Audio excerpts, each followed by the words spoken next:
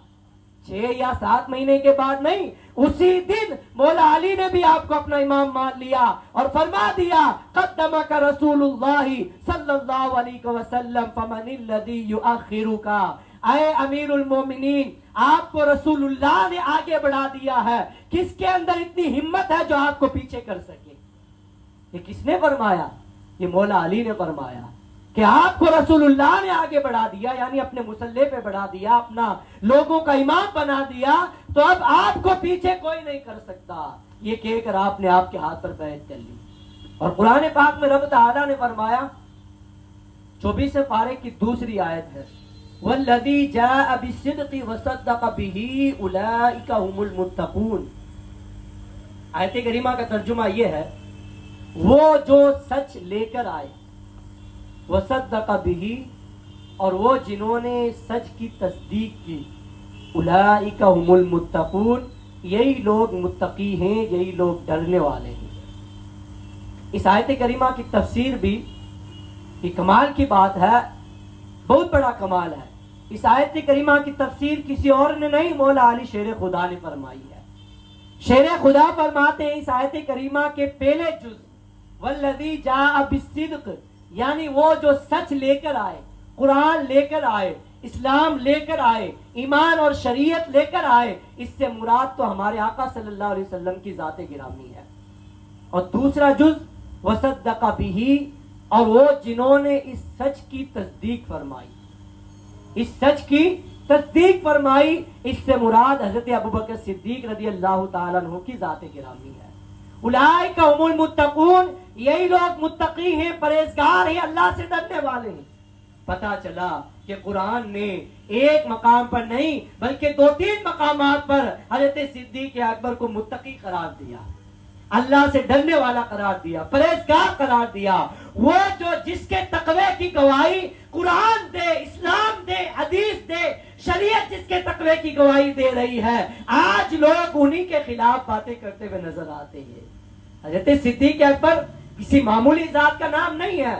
میرے آقا صلی اللہ علیہ وسلم سے پوچھو, سرکار فرماتے ہیں کہ ابو بکر صدیق سے محبت کرنا اور ابو بکر کا شکر ادا کرنا میری امت پر واجب ہے.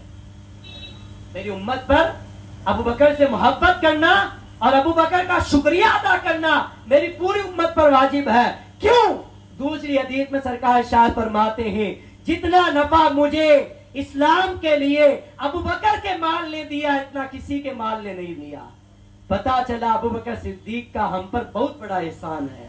اس احسان کے بدلے میں سرکار نے فرمایا ان سے محبت کرنا اور ان کا شکریہ ادا کرنا پوری امت پر واجب ہے, پوری امت پر واجب ہے.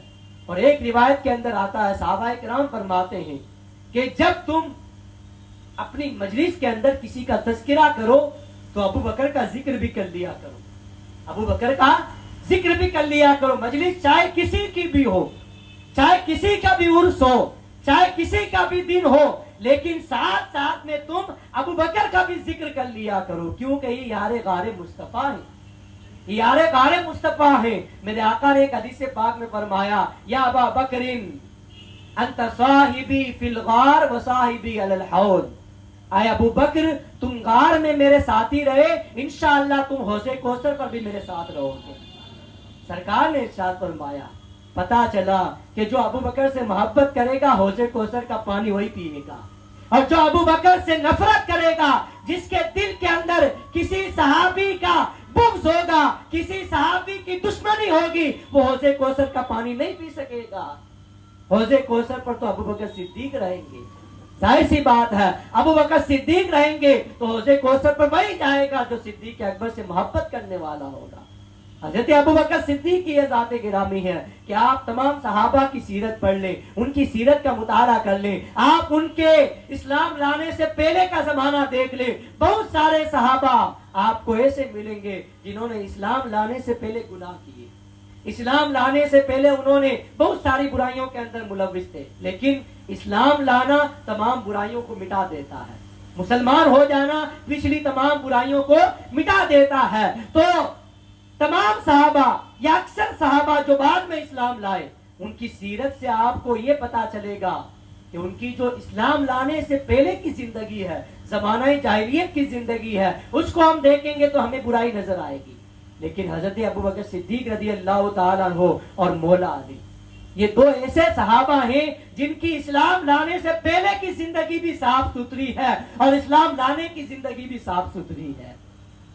اعلیٰ حضرت امام اہل سنت اپنے رسالہ مبارکہ تنزیہ المکانۃ الحیدریہ میں فرماتے ہیں کہ پہلے صحابہ کرام جب اسلام نہیں لائے تھے, سرکار نے اعلان نبوت نہیں فرمایا تھا, تو بت پرستی کر لیتے تھے, بتوں کو پوج لیتے تھے, اللہ کے علاوہ کسی اور کو سجدہ بھی کر دیتے تھے. لیکن حضرت ابو بکر صدیق وہ ذات گرامی ہیں کہ آپ نے اسلام لانے سے پہلے بھی کبھی بتوں کی پوجا نہیں کی, اسلام لانے سے پہلے بھی آپ کبھی بت خانہ نہیں گئے.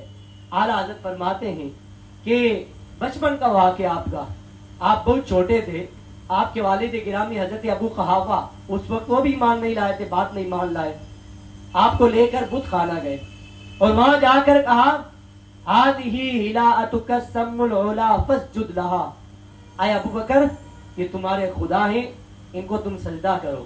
یہ کہہ کر آپ باہر چلے گئے. حضرت ابو بکر صدیق ابھی اسلام نہیں لائے ہیں, بچپن کا عالم ہے, آپ بتوں کے سامنے آئے اور کہا کہ تم اگر خدا ہو تو میرے پاس کپڑے نہیں ہیں, مجھے کپڑے دو. اب وہ کیا جواب دیتے؟ پھر آپ نے فرمایا انی عارن فاکسنی, کپڑے نہیں ہیں مجھے کپڑے دو. اور دوسری مرتبہ آپ نے فرمایا میں بھوکا ہوں, مجھے کھانا کھلاؤ. پھر بھی وہ کوئی جواب انہوں نے نہیں دیا. پھر آپ نے ایک پتھر اٹھایا اور مار کر ان کو توڑ دیا. فرمایا میں تم کو مار رہا ہوں, تم کو نقصان پہنچا رہا ہوں, اگر تم خدا ہو تو اپنی حفاظت کرو. تو اس سے بھی جو ہے کوئی جواب نہیں دیا. اتنے میں آپ کے والد گرامی اندر آئے, حال دیکھا کہ سب یہاں تو تہس نہس ہے. آپ نے ایک تماچا مارا اور پکڑ کر آپ کی والدہ کے پاس لے آئے, کہا دیکھو تیرے بیٹے نے آج کیا حال کیا. آپ کی والدہ نے فرمایا انہیں کچھ نہ کہو, جس رات یہ پیدا ہونے والے تھے, جس رات ان کی ولادت ہونے والی تھی, مجھے آسمانوں سے غیبی ندائیں آ رہی تھی, یا مت اللہ علی التحقیق ابشری بالولد الوتیق اسمہ فی السماء صدیق لمحمد صاحب و رفیق. اے اللہ کی باندی تجھے خوشخبری ہو, تیرے پیٹ سے آج جو بچہ پیدا ہونے والا ہے اس کا نام آسمانوں میں صدیق ہے, اور یہ محمد صلی اللہ علیہ وسلم کا یار و رفیق ہے. یہ آسمانوں سے ندائیں آ رہی تھی. تو پتا چلا کہ آپ کی پہلی زندگی تھی وہ بھی صاف ستھری, آپ کی بعد والی زندگی بھی صاف ستھری ہے. اور عشق رسول صلی اللہ تعالی علیہ وسلم میں بھی آپ کا کوئی جواب نہیں. صحابہ کرام کے اندر سب سے زیادہ ٹوٹ کر سرکار سے محبت کرنے والے حضرت ابو بکر صدیق, سب سے زیادہ حضور سے عشق کرنے والے سرکار ابو بکر صدیق. آپ نے واقعہ بار بار سنا ہوگا کہ آپ کے بیٹے حضرت عبد الرحمن جو مشرکین کی طرف سے جنگ بدر کے اندر لڑنے آئے تھے, اب ایمان نہیں لائے تھے. جب وہ ایمان لے آئے تو ایک مرتبہ دونوں ساتھ میں بیٹھے تھے, آپ اور آپ کے بیٹے, تو باتیں ہو رہی تھی, بات چل گئی. تو آپ کے بیٹے حضرت عبد الرحمن ابن ابو بکر نے عرض کی حضور ابا جان جنگ بدر میں آپ میری تلوار کی زد میں کئی مرتبہ آ گئے تھے, لیکن میں نے آپ کو باپ سمجھ کر چھوڑ دیا, مارا نہیں. حضرت ابو بکر صدیق فرماتے ہیں عشق دیکھو, محبت دیکھو. آج لوگ کہتے ہیں نا بد عقیدہ اگر ہمارا رشتہ دار ہے تو کیا کریں, رشتہ داری نبھانی پڑتی ہے. ان لوگوں کو حضرت ابو بکر صدیق سے سبق حاصل کرنا چاہیے.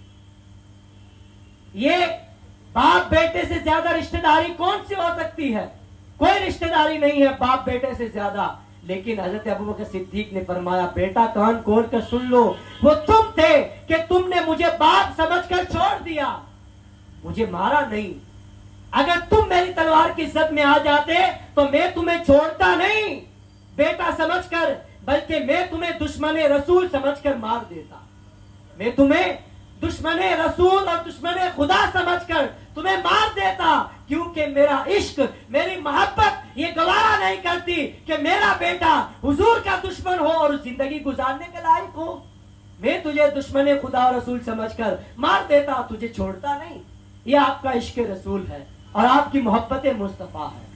اور یہ تو ہوئی جان اور مال وغیرہ کے ذریعے بھی آپ نے کس طرح اپنے محبت رسول کا مظاہرہ کیا.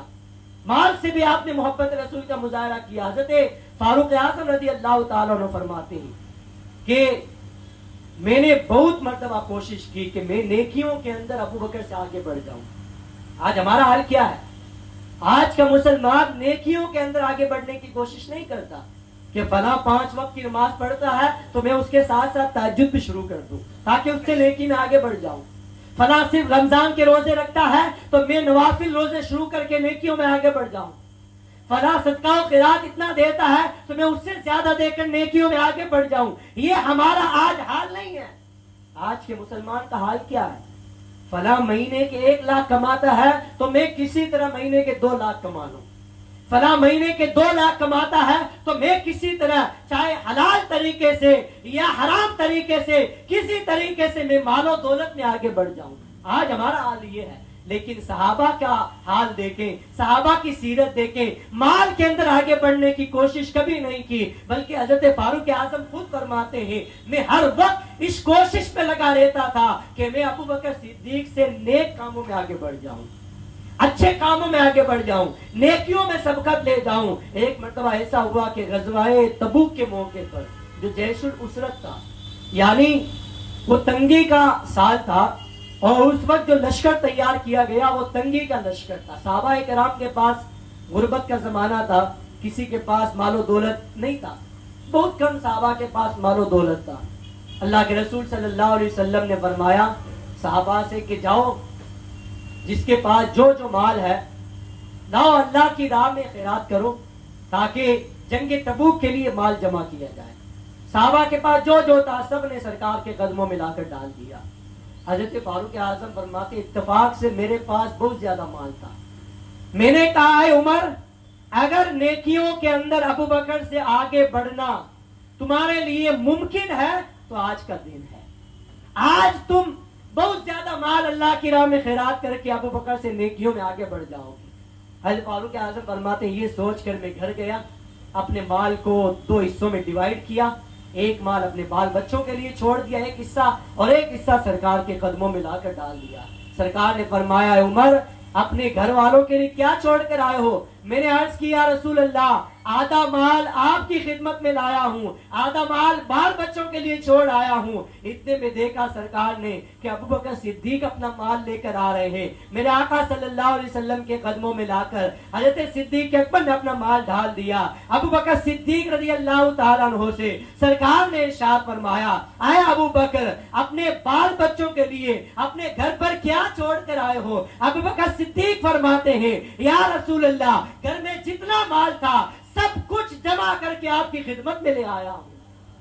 عمر فاروق تو آدھا چھوڑ کر آئے، آدھا خدمت میں لائے ہیں. ابوبکر صدیق فرماتے ہیں گھر میں اللہ اور اس کے رسول کا نام چھوڑ کر آیا ہوں، سب مال جمع کر کے آپ کی خدمت میں لے آیا ہوں. حضرت فاروق اعظم فرماتے ہیں میں نے ٹھان لیا اور اپنے دل سے کہہ دیا اے عمر اب تجھے کبھی ممکن نہیں ہے کہ تو ابوبکر سے نیکیوں میں آگے بڑھ جائے.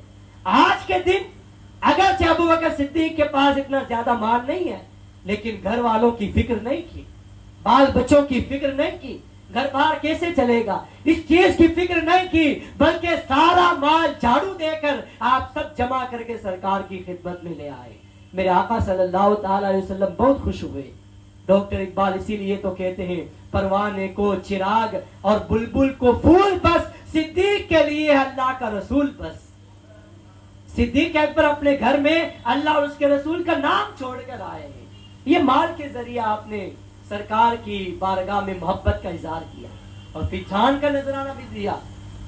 جان کا نذرانہ، کہ جان انسان کو سب سے زیادہ قیمتی اور پیاری ہوتی ہے.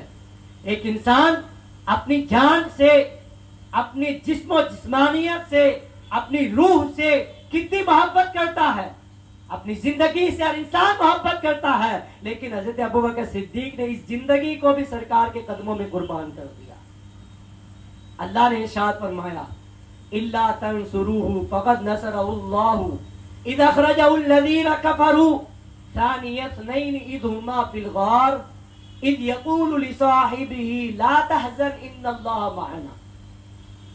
اللہ تعالیٰ نے ارشاد فرمایا، آیت کریمہ کا مفہوم یہ ہے کہ اے لوگوں، اگر تم اللہ کی مدد نہ کرو تو اللہ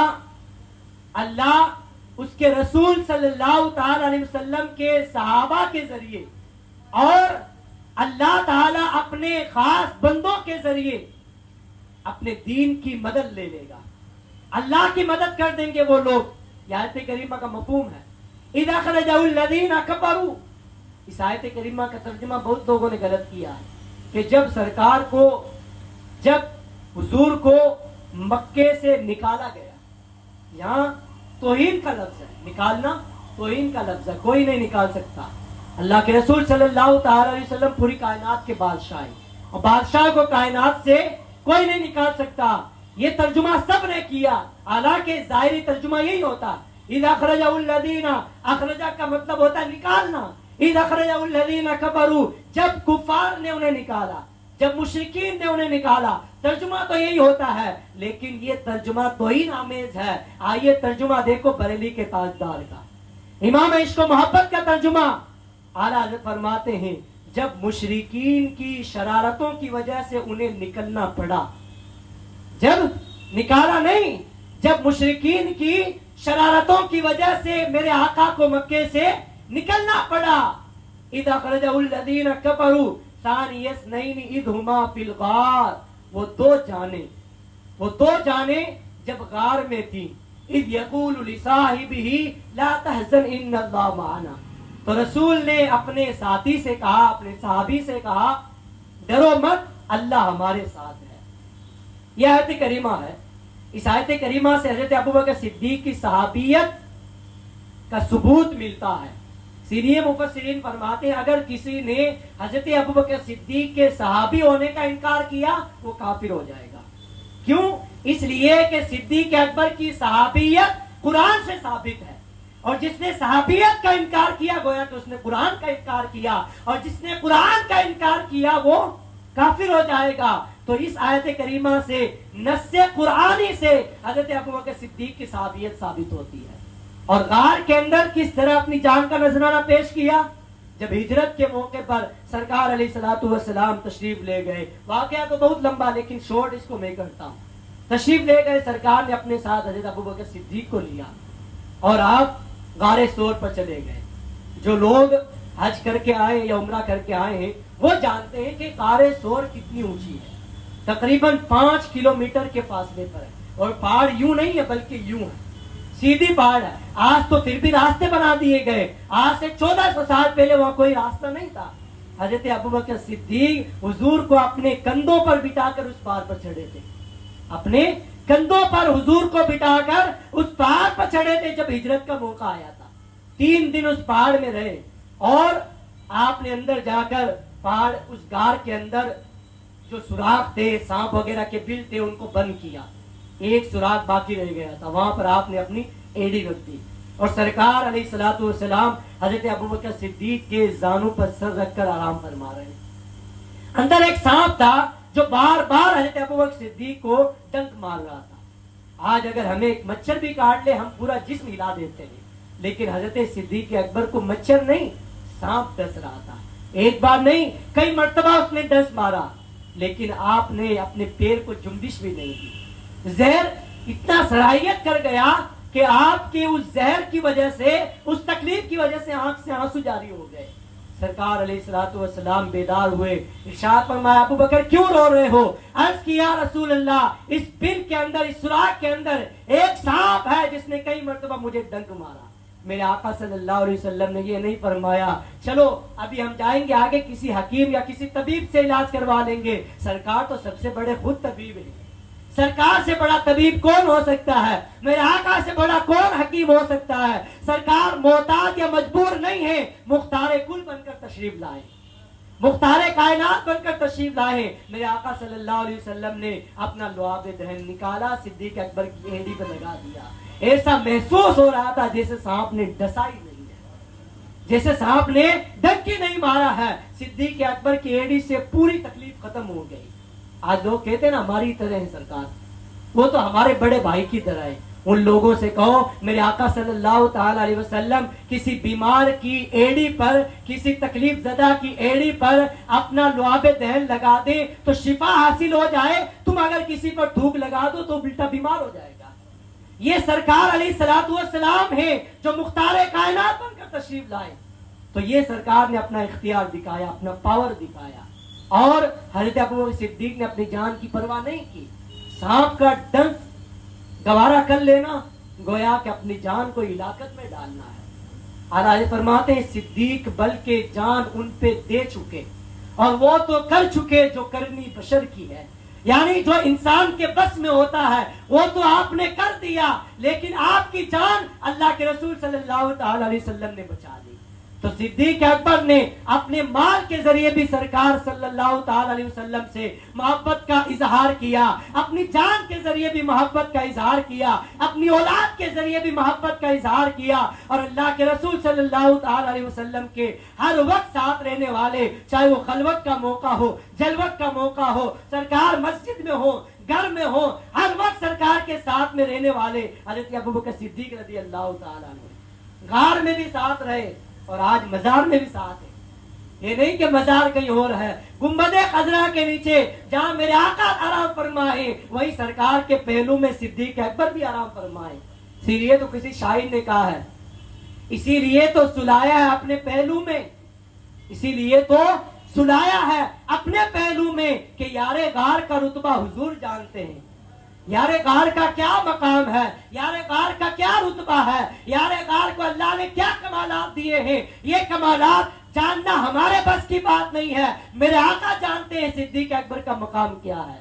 اور سرکار ارشاد فرماتے ہیں میں نے جب جب کسی کے سامنے بھی اسلام پیش کیا ہر ایک نے تردد کیا ہے, ہر ایک نے چوچرا کیا ہے, ہر ایک نے یہ کہا ہے معجزہ دکھائیے, دلیل دیجئے, مشورہ کر کے اسلام لاؤں گا. لیکن ابو بکر صدیق رضی اللہ تعالیٰ عنہ اکیلی وہ ذات گرامی ہے. میرے آقا فرماتے ہیں میں نے جب صدیق اکبر کے سامنے اسلام پیش کیا فوراً بغیر کسی مشورے کے, بغیر چوچرا کے, بغیر کسی تردد کے ابو بکر صدیق نے اسلام قبول کر لیا.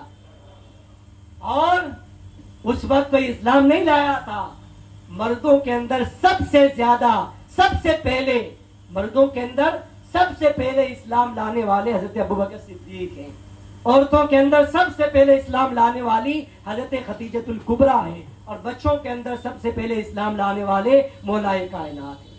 آپ کی سیرت تو بہت لمبی ہے لیکن وقت اجازت نہیں دیتا, اس لیے میں اپنی بات کو انہی چند جملوں پہ ختم کرتا ہوں کہ آپ اس عقیدے کو اپنے ذہن و دماغ میں بٹھا دیں.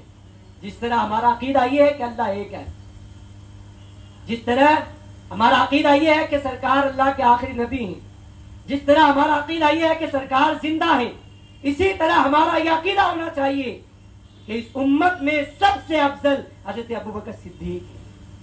آج اس پہ لوگ بہت کوششیں کر رہے ہیں کہ کسی طرح ہم ابوبکر کا چوتھا نمبر کر کے مولا علی کا پہلا نمبر کر دیں. ارے مولا علی نے خود ان کا پہلا نمبر کیا ہے تو تم کیا ابوبکر صدیق کی خلافت پر انگلی اٹھاؤ گے؟ اور ان کی خلافت پہ کوئی حرف آنے والا نہیں ہے. آج کچھ قوال اس طرح کی قوالی گاتے ہوئے نظر آتے ہیں کہ دمادم مست کلندر علی کا پہلا نمبر.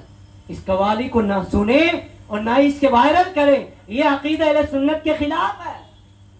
دمادم مست کلندر علی کا پہلا نمبر نہیں, دمادم مست کلندر ابو بکر کا پہلا نمبر. ابو بکر کا پہلا نمبر ہے. پھر لوگ تعویل بھی کرتے ہیں کہ ابو بکر خلافت میں پہلے ہیں لیکن ولایت میں مولا علی پہلے ہیں. ارے چاہے ولایت ہو، چاہے خلافت ہو، چاہے عدالت ہو، چاہے سخاوت ہو، چاہے محبت ہو، چاہے عشق رسالت ہو، ہر ایک اعتبار سے حضرت ابو بکر صدیق افضل ہے. ہر ایک اعتبار سے افضل ہے. تقوی ہو، پرہیزگاری ہو، اللہ سے ڈرنے کا مقام ہو، ہر ایک مقام پر حضرت ابو بکر صدیق پہلا نمبر ہے.